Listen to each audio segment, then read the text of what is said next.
ইনিংসের মাঝপথে বারবার খেই হারাচ্ছে ইংল্যান্ড। প্রথম, দ্বিতীয় এবং তৃতীয় টি-20তে একই চিত্র, একই দৃশ্য। কলকাতায় প্রথম টি-20তে ইংল্যান্ডের রান ছিল 65, 2 উইকেটে। মনে হচ্ছিল যে একটা বড় রান তারা করবে। সেখান থেকে 95 6 উইকেটে হয়ে গেল, অর্থাৎ 31 রানে 4 উইকেট ইংল্যান্ড হারিয়েছে। চেন্নাইতে 59 ছিল 2 উইকেটে, সেখান থেকে 104 হয়ে গেল 6 উইকেটে, অর্থাৎ 45 রানে 4 উইকেট দ্বিতীয় টি-20তে হারিয়েছে ইংল্যান্ড।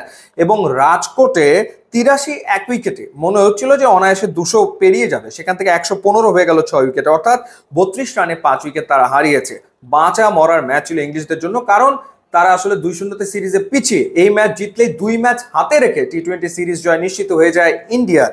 তো সেই জায়গাটাতে এই অবস্থায় ইংল্যান্ড পড়ে গিয়েছিল। ইনফ্যাক্ট 127 রানে 8 উইকেট তাদের পড়ে গিয়েছিল। এবং লিয়াম লিভিংস্টোন তিনি 43 রানের একটা ইনিংস খেলেছেন 24 বলে, যেখানে তিনি 5টা ছক্কা মেরেছেন। এবং শেষ দিকে আদিল রশিদের 10 রান, মার্কুডের 10 রানের কারণে 171 9 উইকেটে। যদিও শুরুতে বেন ডাকেট একটা ভালো স্টার্ট দিয়েছেন, 28 বলে 51 রানের ইনিংস তিনি আসলে খেলেছেন, বাট লিয়াম লিভিংস্টোনের ইনিংসটাই সবচেয়ে ইম্প্যাক্টফুল আসলে ছিল। ইন্ডিয়ান বোলারদের ভেতরে আলাদা করে বলতে হয় বরুণ চক্রবর্তীর কথা। 4 ওভারে 24 রানে 5 উইকেট তিনি নিয়েছেন, সুপার ফর্মে রয়েছেন, দারুণ বল করে চলেছেন বরুণ চক্রবর্তী, কোনো সন্দেহ নেই। হার্দিক পান্ডিয়া 2 উইকেট নিয়েছেন। রবি বিষ্ণুই খুবই এক্সপেন্সিভ ছিলেন, 4 ওভারে 46 রান দিয়ে 1 উইকেট তিনি নিয়েছেন। এবং লিয়াম লিভিংস্টোন তাকেই আসলে অনেকগুলো ছক্কা মেরেছে। যখন ব্যাট করতে নামলে ইন্ডিয়া মনে হচ্ছিল ম্যাচ তারা জিতে নেবে, কারণ রাজকোটে প্রচুর রান হয়, ওভার প্রতি 9 রান করে নেওয়া এখানে কোনো বিষয় না, মানে ওভার প্রতি এখানে 9 রান করে আসলে হয়। কিন্তু দেখা গেল যে তারা স্ট্রাগল করতে আসলে শুরু করলো।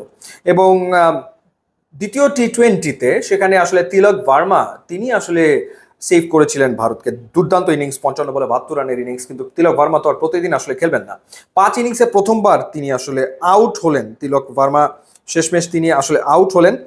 এবং তিলক ভার্মা যখন আউট হলেন 18 রান করে, তখন আসলে হার্দিক পান্ডিয়ার দিকে সবাই তাকিয়েছিল। কিন্তু হার্দিক পান্ডিয়া 35 বলে 40 রানের একটা ইনিংস খেলেছেন, একেবারেই মন্থর বলা যায়। 2টো ছক্কা যদিও তিনি হাঁকিয়েছেন। ওয়াশিংটন সুন্দর দাঁড়াতে পারেননি, 15 বলে 6 রান তিনি আসলে করেছেন। স্টার্ট তো সবাই পেয়েছিল। অভিষেক শর্মা 24 রান করেছেন, সূর্যকুমার যাদব 14 রান করেছেন। অবশ্যই এই ক্ষেত্রে ক্যাপ্টেন্সির প্রশংসা না করলেই নয় ইংলিশ কাপ্তানের। যখনই আসলে আদিল রশিদকে আনা হলো, আদিল রশিদ উইকেট খুব বেশি হয়তো নেননি, কিন্তু 4 ওভারে মাত্র 15 রান দিয়েছেন তিনি। ওই 4টা ওভারে 24টা বলে আসলে ম্যাচটা ইংল্যান্ড গ্রিপ করে নিয়েছে, কারণ আস্কিং রান রেট অনেক উপরে উঠিয়ে ফেলেছিলেন আদিল রশিদ। উইকেট নিয়েছেন 2টো করে জফরা আর্চার, যিনি আগের ম্যাচে খুব এক্সপেন্সিভ ছিলেন। এরপর ব্রাইডন নিয়েছেন 2 উইকেট, 3টা উইকেট পেয়েছেন ওভারটন। 4 ওভারে 24 রানে তিনি 3টা উইকেট নিয়েছেন। সো 26 রানে ম্যাচ জিতে গেছে আসলে ইংল্যান্ড, এবং সিরিজে তারা আসলে টিকে থাকলো। দেখা যাক বাকি 2টো ম্যাচ আসলে কেমন জমে। ইউটিউব এবং ইনস্টাগ্রাম লিঙ্ক দেওয়া আছে, আপনারা যোগ দিলে খুবই খুশি হবে। And thanks for watching.